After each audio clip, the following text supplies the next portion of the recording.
Preface.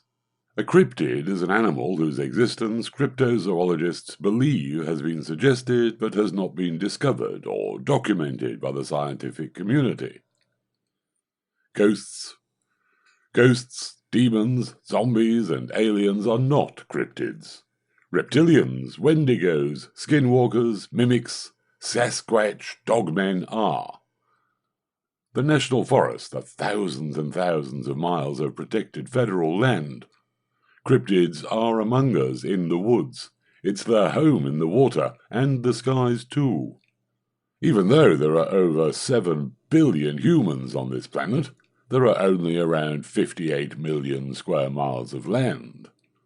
Of that 58 million, about 16 million square miles are forests. That's a lot of territories hidden beneath towering trees and bushes. It is conceivable that there are still many creatures, some of them quite possibly dangerous to us humans, that roam these forests and all national parks that science has yet to classify and study. There are dozens of cryptids out there, and I will focus on a few more common ones.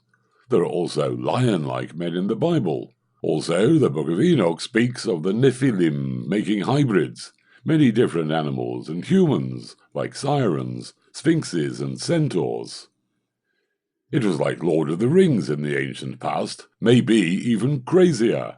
Nobody knows what creatures roamed the earth before us humans, and perhaps some are still here. Chapter 1. Crypto. Our world is full of endless mysteries. There is still so much out there we have yet to understand or discover.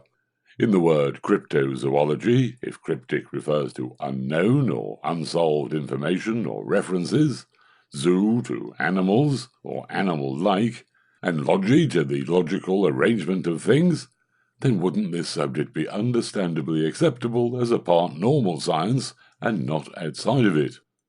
Cryptids, or crypto, they go by several names. It's the border of reality and fantasy.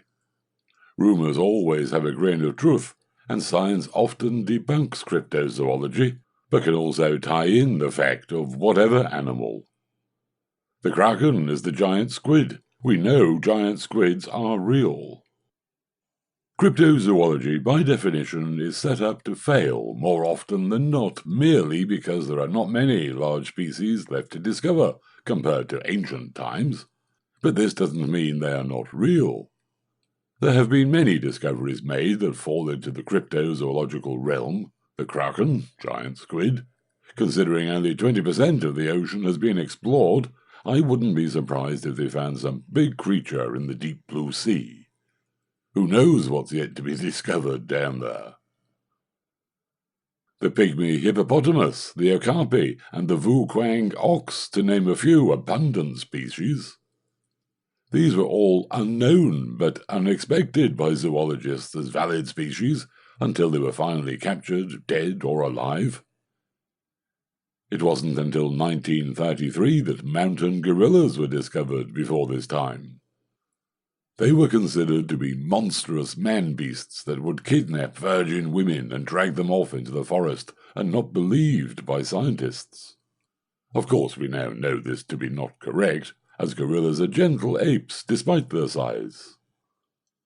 There was once a time when naturalists considered the sea serpent to be more likely to be discovered than the giant squid, which recorded in 1857. In Sumatra, the tiger has all sorts of mythological attributes attached to it by locals, such as it being a shape-shifting witch doctor. Still, nobody claims tigers can't exist because of this. Well, maybe if we hadn't already discovered tigers, and we heard this myth beforehand, it could, and probably would happen.